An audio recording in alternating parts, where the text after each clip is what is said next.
বাংলাদেশের একেবারে ঘাড়ের কাছে নিঃশ্বাস ফেলছে এক ভয়ঙ্কর সৈন্য দল, যা দেখে অনেকেই বলছেন ভারতের খেয়ে ভারত বিদ্বেষের পালে হাওয়া তুলতে গিয়ে কখন যে নিজের পায়ের তলা থেকে মাটি সরে যাবে তা বুঝতে পারছে না বাংলাদেশের অন্তর্বর্তী সরকার। কিন্তু কেন এই শঙ্কা?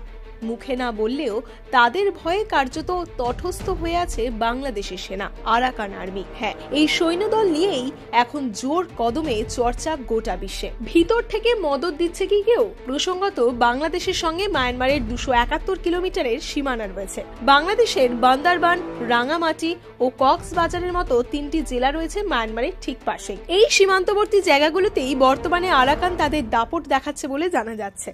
তাদের কি সাহায্য করছে বাংলাদেশের ভিতরের কেউ? বারবার উঠে আসছে কুকি চীন বা KNF এর নাম। কুকি চীন বা KNF ইতিমধ্যে 3 পার্বত্য জেলায় তাদের শক্ত ঘাঁটি করে নিয়েছে বলেই খবর। বাংলাদেশের সীমান্তবর্তী উপজেলা বাঘাইছড়ি, বরকল, বিলাইছড়ি, লামা, আলীকদম, বোয়াংছড়ি, রুমা এসবই মূলত তাদের প্রধান টার্গেট। সূত্রের খবর, KNF এর প্রতিষ্ঠাতা নাথান বম ঢাকা বিশ্ববিদ্যালয়ের চারুকলার ছাত্র ছিলেন। পার্বত্য চট্টগ্রাম জনসংহতি সমিতির যুব নেতা ছিলেন তিনি।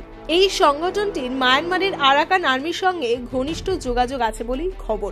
অসমর্থিত সূত্রে খবর, আরাকান আর্মির হাতে বর্তমানে প্রায় 38,000 সেনা রয়েছে। মাথার উপরে এখন ধর্ম সংকট। ইতিহাস বলছে মায়ানমারের বুকে সাংস্কৃতিক জাতীয়তাবাদের লড়াই নতুন নয়, তবে ধারে ভারে সব থেকে বেশি শক্তিশালী এই আরাকান আর্মি। তাদের লক্ষ্য একটাই, আরাকান প্রদেশের স্বায়ত্তশাসন, যদিও যা দিতে নারাজ জুনতা। আর ঠিক সে কারণেই প্রায় দীর্ঘদিন থেকেই চলছে এখন লড়াই। তবে এখানেও কিন্তু জুড়েছে ধর্ম। এদিকে জুনতা ও আরাকান আর্মি দুই শিবিরেই আবার বৌদ্ধ ধর্মাবলম্বীদের সংখ্যা অনেকটাই বেশি। সেক্ষেত্রে দুই শিবিরের কাছেই কোণঠাসা রোহিঙ্গারা। অন্যদিকে চট্টগ্রামের পার্বত্য অঞ্চলেও বৌদ্ধ ধর্মাবলম্বীদের সংখ্যা অনেকটাই বেশি। একদিকে যখন হিন্দু নিপীড়নের দায়ে গোটা বিশ্বের কাছে মুখ পুড়ছে বাংলাদেশের, সেখানে বৌদ্ধ জট তাদের নতুন করে চাপে ফেলতে পারে বলে মনে করছে ওয়াকিবহাল মহলের একটা বড় অংশ। যদিও আন্তর্জাতিক সূত্র মতে ধর্মীয় আগ্রাসনের কোনো রণকৌশল এখনো পর্যন্ত নিতে দেখা যায়নি আরাকান আর্মিকে। কিন্তু বাংলাদেশের সংখ্যালঘুদের উপর সীমাহীন অত্যাচারের অভিযোগে ইতিমধ্যেই সরব হয়েছে ভারত।